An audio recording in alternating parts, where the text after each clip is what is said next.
Thula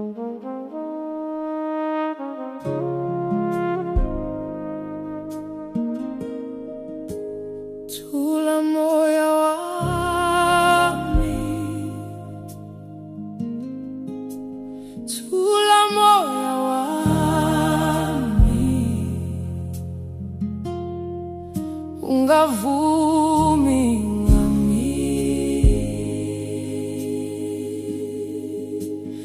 Thula moya wami, thula moya wami, ungafuni lutho ngami. Ngimbonile miphakathi kwezinyembezi, ebuka izithombe zomndeni wakhe. Izolo bebahleka behlezi ndawonye, namuhla sekuthula indlu yonke.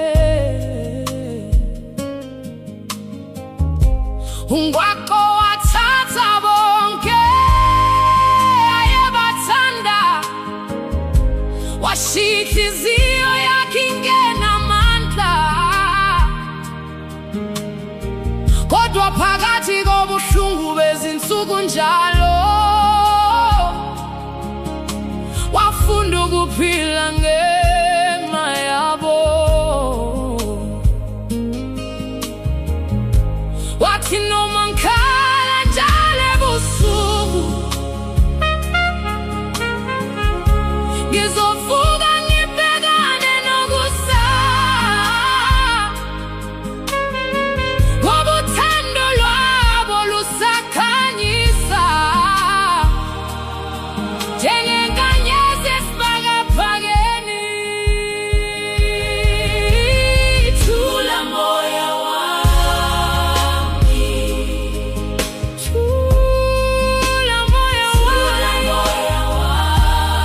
wami, ungavumi ngami, ungavumi ngami. Thula moya wami, thula moya wami, ungafuni lutho ngami.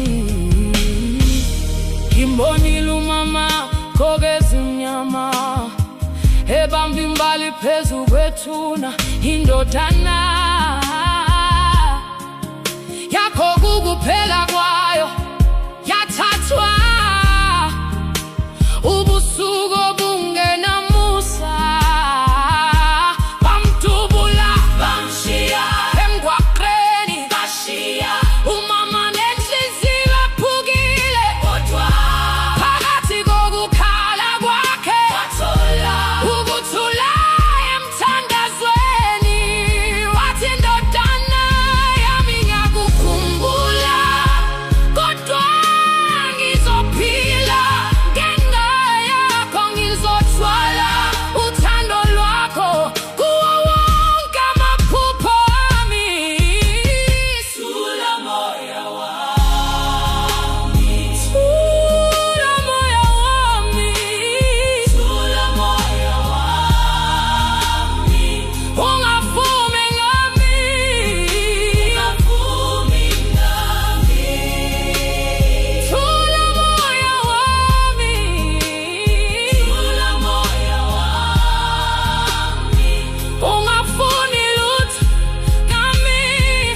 Moya wami ungapheli amandla, noma umhlaba ungaba mnyama. Abahambileyo basaphila ezinhliziyweni zethu. Izinyembezi ziyoma ngelinye ilanga, amangcwele baphenduka izifundo. Uthando alusoze lwaphela, luhlala nathi kuze kube phakade.